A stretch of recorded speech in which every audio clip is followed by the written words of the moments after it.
Did you hear MrBeast is an actual POS, you called it? I've been saying that for years. I've been saying for years that MrBeast is the Antichrist incarnate. He is going to usher us into 1,000 years of darkness. And we're lucky that the just and the righteous have prevailed and prevented him from doing such a thing. I mean, whatever. You know, how do you want to fucking slice it? The guy has lawyers. I'm sure nothing will ever come of any of this. Whatever. That's just one of those fucking things. Either that or this is the end. You know? What did he do? Okay, so the timeline thus far is that MrBeast had a friend named Chris who then, when he was a man, was doing unscrupulous things with children, sexual talk, inappropriate talk,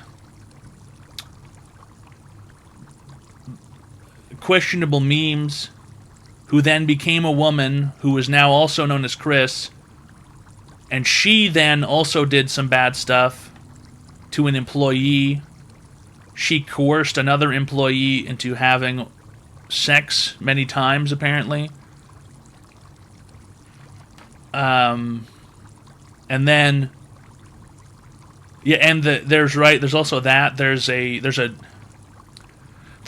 repugnant aspect to this, where this individual Chris would purchase, I believe, and promote. How do you even describe this? Fictional child pornography, right? That's basically what it is. It's basically child pornography that's been drawn by somebody, right? So they would buy and look at child pornography that was fictional child pornography that was drawn by somebody, and promote this thing and look at it and talk to the kids about it, I guess.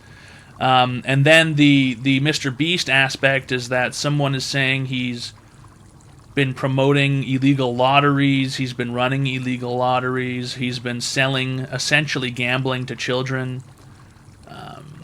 under the guise of winning a prize, you know? So that the psychology behind this is implying MrBeast is selling this idea to kids that if you watch MrBeast, you will then gain money.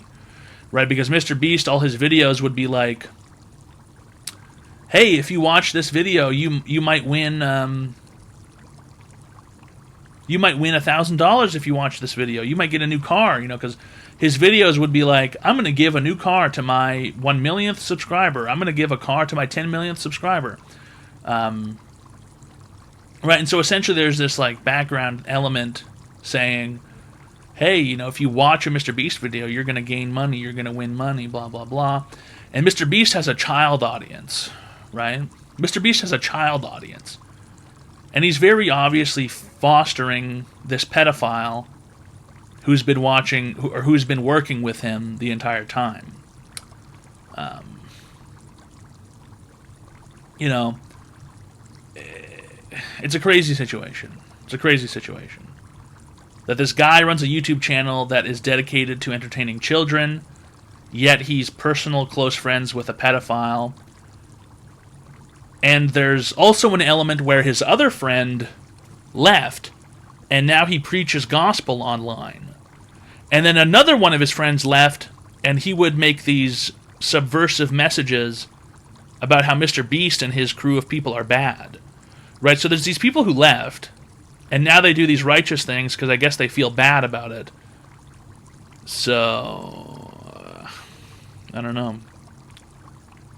Yeah, there's the Viking guy, and then there's the religious guy who now, and there's the guy who preaches gospel online, and then there's the Viking guy who left.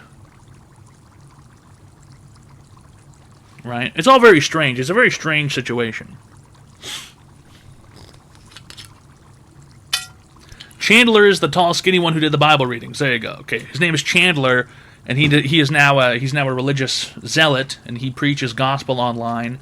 And then there's the Viking guy. The Viking guy actually got fired. I assume because he was saying something against what they were doing, because that's how it seems now. right? So the Viking guy got fired, in quotations, probably because he was not accepting of their strange shit they were doing. They are obviously have been doing strange shit. Okay? Obviously have been doing strange shit. And... yeah, e-diddling. Yeah. Kenneth Copeland refuses to fly in a commercial aircraft because it's like flying in a tube with a bunch of demons. Is Kenneth Copeland is he the megachurch guy? I also refuse to fly in a tube full of demons. That's why I sit in first class. The demons are behind me.